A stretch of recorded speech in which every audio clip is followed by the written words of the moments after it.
Le prophète sallallahu alayhi wa sallam, Allah azza wa jal lui-même, il lui a ordonné de constamment évoquer Allah et de fortifier son lien avec Allah subhanahu wa ta'ala constamment. Allah azza wa jal, il lui dit وَاذْكُرِ اسْمَ رَبِّكَ وَتَبَتَّلْ إِلَيْهِ تَبْتِيلًا. Évoque ton Seigneur et consacre-toi totalement à lui. Allah subhanahu wa ta'ala lui dit également وَاذْكُرِ اسْمَ رَبِّكَ بُكْرَةً وَأَصِيلًا. Évoque ton Seigneur le matin et l'après-midi. Dans la vie du prophète sallallahu alayhi wa sallam, qu'on voit que ce dernier constamment maintenait ce lien avec Allah azza wa jal.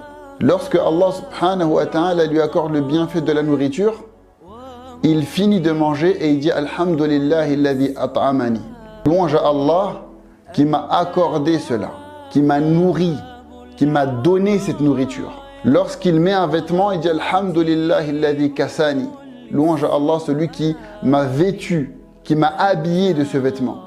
Même lorsqu'il sortait du petit coin, il n'oubliait pas d'évoquer Allah subhanahu wa ta'ala. Et il est rapporté de lui qu'il disait Alhamdulillahi alladhi akhraja minni al-adha. Louange à Allah, celui qui a fait sortir de mon corps ce qui aurait pu me nuire si cela était resté à l'intérieur de mon corps. Le prophète sallallahu alayhi wa sallam, il ne laissait pas le bienfait dont Allah subhanahu wa ta'ala lui faisait grâce, lui faire oublier l'auteur de ce bienfait, qui est Allah azza wa jal.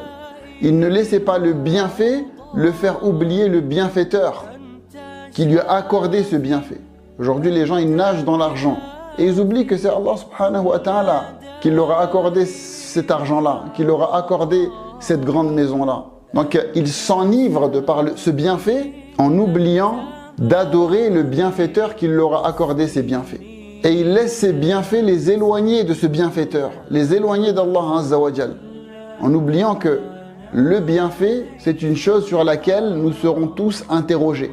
Tu as le bienfait de la beauté, Allah subhanahu wa ta'ala va te questionner. Qu'est-ce que tu as fait de cette beauté? Est-ce que tu l'as utilisé dans ce qui plaît à Allah ou est-ce que tu l'as utilisé dans ce qui déplaît à Allah? Tu as le bienfait de l'argent, tu seras interrogé sur cet argent, ce bienfait qu'est l'argent. Tu as le bienfait de la santé, tu seras interrogé sur ce bienfait. La tus'alunna yawma idhin 'anil na'im.